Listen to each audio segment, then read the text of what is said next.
The first quote I'm going to talk about is from the captain saying, "Doubtful it stood, as two spent swimmers that do cling together and choke their art." The captain says this to King Duncan after the war between Scotland and Norway.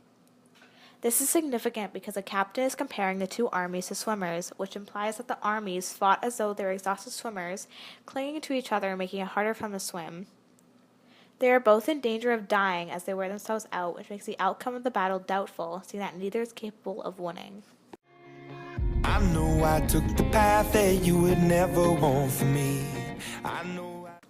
The next quote is from Lady Macbeth saying, "Your face, my thane, is a book, where men may read strange matters." She says this to Macbeth when he says that King Duncan is coming to visit their castle. This is significant because it compares Macbeth's face to a book, which implies that he is bad at hiding his true feelings so people can easily read his face. This develops Macbeth's character as straightforward or obvious. She also implies that she is already plotting to murder King Duncan, but she's worried that Macbeth won't be able to hide his thoughts. Now remember when I told you that's the last you'll see of me. Remember when I broke it down to tears. The next quote is from Lady Macbeth saying, "The sleeping and the dead are but as pictures, 'tis the eye of childhood that fears a painted devil." Lady says this to Macbeth after he killed Duncan. She compares the dead and sleeping to pictures. She's implying that the dead cannot harm him any more than pictures can.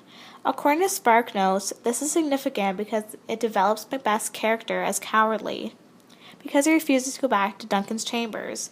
It's ironic as well, because Lady will be the one who will be kept from sleeping by the picture of death. I've been around the world and never in my wildest dreams would I come running home to you. The next quote is from Macbeth saying, "Renown and grace is dead, the wine of life is drawn, and the mereliest is left as vault to brag of." He says this to Macduff and the other thanes when they discover Duncan's body. This is significant because he compares his soul to a half-empty wine bag because after killing Duncan, he's devoid of all human emotion and compassion. Also, since no one knows that Macbeth killed Duncan, the thanes think that Macbeth is saying that his life will be unhappy and empty now that King Duncan is dead, but he really means is that now that he killed Duncan, he will have to live with guilt and fear of being caught. I've told a million lies, but now I tell a single truth. There's you in everything I do.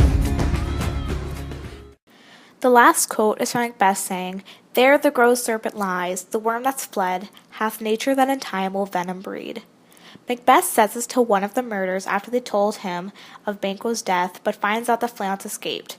This is significant because it compares Banquo to a dead snake and Fleance to a young snake. According to novel guides, this implies that Fleance will one day be a threat to Macbeth because of the witch's prophecy that Banquo's generations will be kings. Also, this is a comparison to the biblical serpent in the Garden of Eden because the serpent didn't seem like danger until it was too late, which relates to Fleance not being a threat for now.